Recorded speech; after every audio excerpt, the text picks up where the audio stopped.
Sempat kabur 1 bulan lebih usai melakukan pencurian. Jauh hari, 1 dari 3 pelaku pencurian alat navigasi kapal diringkus polisi dari Polairut Polrestabes Palembang.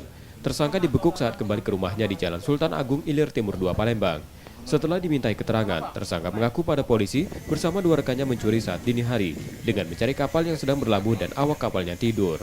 Tersangka mengambil alat-alat navigasi kapal yang diangkut menggunakan perahu motor.